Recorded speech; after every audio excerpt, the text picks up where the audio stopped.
ஆண்டவராக இயேசு கிறிஸ்துவுக்குள் மிகவும் அன்பாக நேசிக்கப்பட்ட அன்புக்குரிய சகோதர சகோதரிகளே, உங்கள் யாவருக்கும் அன்பின் வாழ்த்துக்கள். விசேஷமாக மார்ஸ் மேடை என்கிற நிகழ்ச்சியின் மூலமாக ஆண்டவருடைய உண்மைகளை தெரிஞ்சிட்ருக்கிறோம். அந்த வகையில் இன்றைக்கி நம்ம பார்க்கக்கூடிய ஒரு உண்மையினுடைய தலைப்பானது பன்றி அப்படின்ற தலைப்பின் கீழாக சில காரியங்களை குறித்து நாம் தியானிக்க போகிறோம். ஸோ இந்த ஒரு ஸ்வைன் பன்றியை குறித்து பார்த்திங்கன்னா நம்முடைய இயேசு கிறிஸ்து அவருடைய முதலாம் வருகையில் ஒரு சில எச்சரிப்புகளை கொடுத்துருந்தார். அந்த எச்சரிப்புகளை இப்போ நம்ம வாசிக்கலாம். மத்தேயில 7ஆம் அதிகாரத்தில் 6ஆம் வசனம் வாசிக்கும்போது, பரிசுத்தமானதை நாய்களுக்கு கொடாதீங்கள், உங்கள் முத்துக்களை பன்றிகள் முன் போடாதீங்கள், போட்டால் தங்கள் கால்களால் அவைகளை மிதித்து திரும்பிக் கொண்டு உங்களை பிரி போடும் அப்படின்னு சொல்லி இந்த பன்றியை குறித்து ஒரு எச்சரிப்பு என்ன பண்ணியிருக்காருன்னா கொடுத்துருக்கிறார். இப்போ நம்ம வாழக்கூடிய காலத்துக்கும் இதுக்கும் என்ன சம்மந்தம் இருக்குது அப்படின்னு பார்க்கும் பொழுது, அன்புக்குரிய சகோதர சகோதரிகளே, இந்த ஒரு பன்றின்னு சொல்லக்கூடிய இந்த ஒரு மிருகமானது பார்த்திங்கன்னா இது ஒரு அசுத்தமான மிருகம், இதை புசிக்கக்கூடாது அப்படின்னு சொல்லி பார்த்திங்கன்னா பழைய ஏற்பாட்டு காலத்திலே சில கட்டளைகளை இஸ்ரேல் ஜனங்களுக்கு கொடுத்துருந்தார். பாருங்கள், லேவியர் ஆகமத்தில் 11ஆம் அதிகாரத்தில் 7ஆம் வசனம் வாசிக்கும் போது அந்த இடத்துல நம்ம இதை கவனிக்க முடியும். பன்றியின் குழம்பு விரிகுழம்பும் 2ஆக பிரிந்திருந்தும் அது அசை போடாது, அது உங்களுக்கு அசுத்தமாக இருக்கும் அப்படின்னு சொல்லி காமிக்கிறார். ஸோ எந்தெந்த மிருகங்கள்லாம் நீங்கள் சாப்பிடலாம், இதெல்லாம் சாப்பிடக்கூடாதுன்னு சொல்லிட்டு வரும்பொழுது இப்போது பன்றியை குறித்து இங்கே சொல்லியிருக்காரு.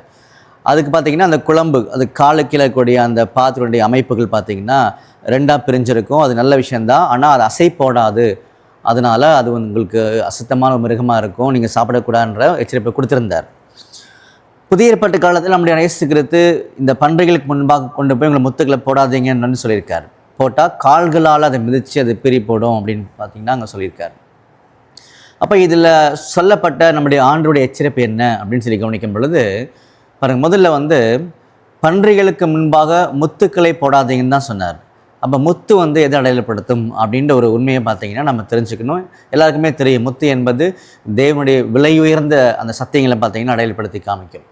எந்த வகையில் விலை உயர்ந்த சத்தியங்களை அடையாளப்படுத்தி காமிக்கும் அப்படின்னு சொல்லி பார்க்கும்போது பாருங்கள், என்னாகமத்தில் 11ஆம் அதிகாரத்தில் 7ஆம் வசனம் வாசிக்கும்போது, இஸ்ரேல் ஜனங்களுக்கு தேவன் கொடுத்த அந்த மன்னாவை குறித்து என்ன பண்ணிட்டு இருப்பார்னா பேசிகிட்டு இருப்பார். அப்போ அந்த வசனம் வாசிக்கலாம்.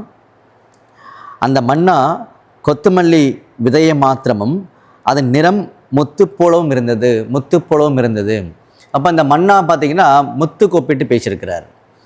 அப்போ அதனால் என்ன புரிஞ்சுக்க முடியும்னு சொல்லி கவனிக்கும் பொழுது, இந்த முத்தானது தேவனுடைய விலை உயர்ந்த மன்னாவாகிய சத்தியத்துக்கு அடையாளமாக இருக்கின்ற ஒரு காரியத்தை புரிஞ்சுக்கிறோம். அப்போ இந்த விலை உயர்ந்த உண்மையான சத்தியங்களை கொண்டு போய் பன்றிகளுக்கு முன்பு போடாதீங்கன்னு சொல்லும்போது உண்மையிலேயே அங்கே ஒரு அசுத்தமான மிருகத்தை பற்றி அங்கே பேசலை, அசை போடாத மனிதர்களை பற்றி பேசியிருக்காருன்னு சொல்லி நமக்கு தெரிஞ்சுக்கிறோம்.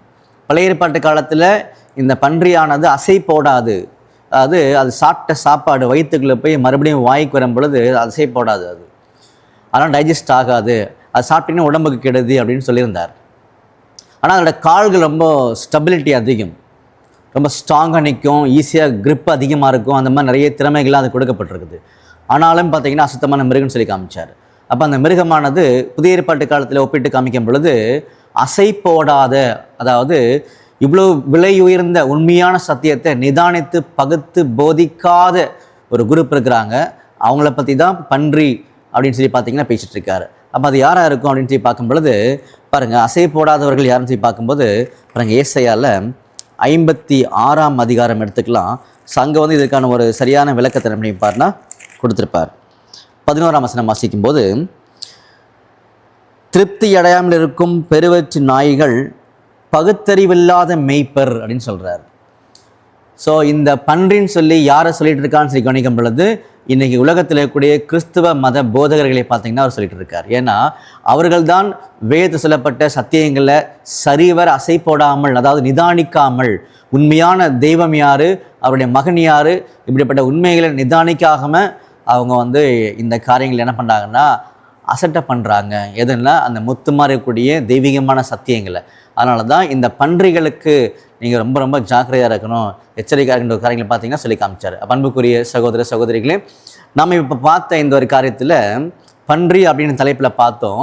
மற்ற 7ஆம் அதிகாரத்தில் 6ஆம் வசனத்தில் நம்ம பார்த்தோம். அப்போது பன்றிகளுக்கு முன்பாக முத்துக்களை போடக்கூடாதுன்னு சொல்லி காமிச்சார். அப்போது அந்த ஒரு காரியமானது நமக்கு என்ன சொல்லுதுன்னு சொல்லி கவனிக்கும் பொழுது, இன்றைக்கி நம்மக்கிட்ட விலை உயர்ந்த சத்தியங்களை தேவன் கொடுத்துருக்காரு.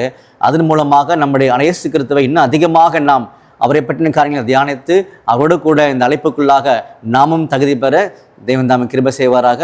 ஆமென்.